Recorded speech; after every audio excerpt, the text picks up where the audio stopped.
Okie dokie, some more of the Newcomer. We're almost at the end. The game won and the examination over, Denise checked the status of her charge. She was briefed with 2 anxiety attacks, one happened last night, the other one this morning. She reassured the monitor that she would return shortly and asked to speak with Terry. While she waited for his voice to come over the intercom, she spoke to the infant that was growing inside of her. "I'm sorry, innocent one," she said, rubbing her abdomen with tiny circles. "Trust me when I say I won't drink again, and I'm going to quit smoking for you, too." She felt nauseous and called for some tea and toast. Terry's voice then sounded over the intercom. After explaining away her absence to the flu, she instructed him on the operation of the intercom, telling him to buzz her back. "Hi, Terry, just wanted to make sure that you knew how to work the intercom." "Yes," was all that he said. "Having made something to settle my stomach, then I'll be right there." "Yes." "Are you okay?" she asked.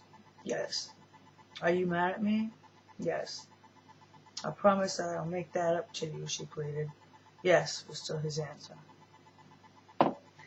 Terry met Lenise at the door, dressed in his loincloth. Having been attacked the night before, his physical strength scared her, but what bothered her most was a change in his normally content face. Pain, disillusion, and anger registered there. The anger bothered her. She was tired of this emotion. Snapping back into teacher mode, she stepped up to kiss him hello. He didn't allow the gesture, turning from her and walking towards her table, motioning for her to follow. "We need to talk," he said, sitting down. Surprised by the command, she obeyed, sitting down next to him. They hadn't spoken yet when the door buzzed. "I ordered tea," Terry said, while pushing the button nearer the windowsill. Their door opened and the serving matrix entered.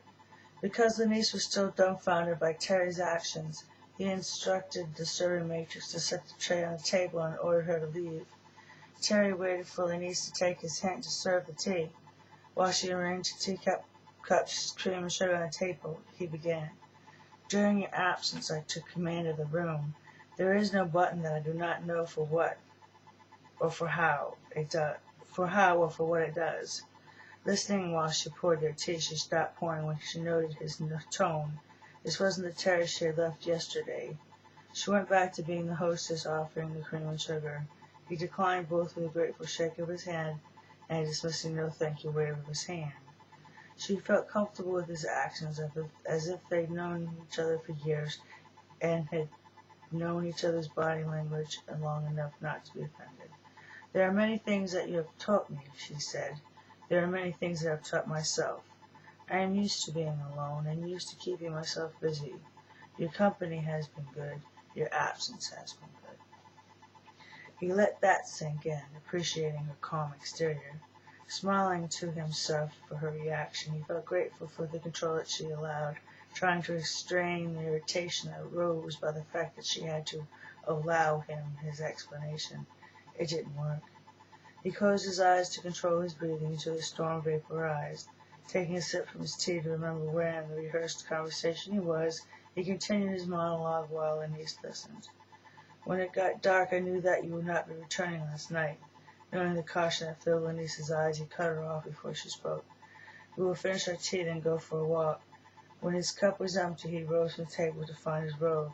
Putting it on, he said, "You will order me different clothes to wear."